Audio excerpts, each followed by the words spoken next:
Today is April Fool's Day, but a wise man will learn to trust the word of the Lord and live by it day by day. I hope you've discovered in this very difficult time the wisdom of the book of the Psalms and the joy of reading one every day, which keeps our eyes focused on God in the right direction and helps us to get our perspective on life. The Psalms are full of joy and agony and difficulty and trouble and pleasantness. But as the psalmist works through all the challenges and opportunities of life, he discovers that he finds rest and peace in God alone. I want to do three little thoughts on three different psalms. The first one being, if anybody knows me well, will not be surprised if I say it's Psalm 62. This psalm has meant so much to us that our children, for a particular birthday, had the first two verses engraved on this pen that I use regularly, just to remind me because they'd heard me refer to it so often. The two verses are from the beginning of Psalm 62, and they're repeated in verse 5 and 6. For God alone my soul waits in silence. From him comes my salvation. He alone is my rock and my salvation, my fortress. I shall not be greatly shaken.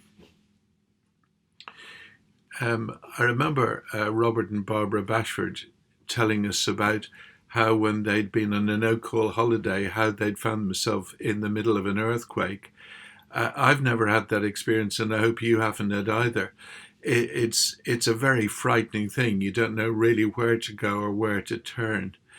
In life's problems and uncertainty, the psalmist says, I do feel shaken by things. Sometimes things are so difficult, I feel really shaken up.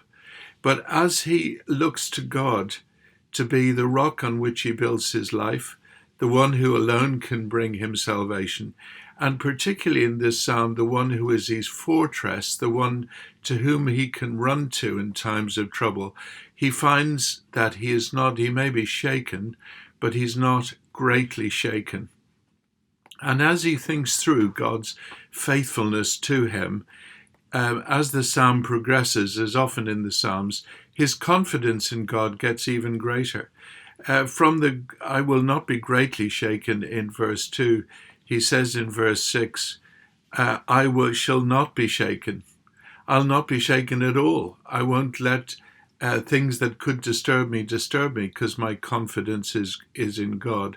And then he ends with a great verse, verse 11. Once God has spoken, twice have I heard this, that power belongs to God, and that to you, O Lord, belongs steadfast love. Let me show you a picture from near my home, where I was brought up. I hope you can see this okay, but it was a picture actually taken by Mark Lucas, and it's a picture of a round tower, of a high tower, 100-foot high tower, that was a refuge and a fortress for people living in a monastery at that stage from Viking raids. And the bell at the top would warn them of the coming raids. And the entrance, interestingly, in the tower is 15 feet above the ground. And so they skinned up a ladder, pulled the ladder after them, had grain and water in the tower, and just watched as the Vikings came and could do nothing really to get at them or attack them.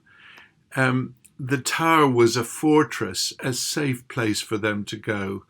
The psalmist says that God is like that in the challenges of life. As I turn to him, I discover his power and his love.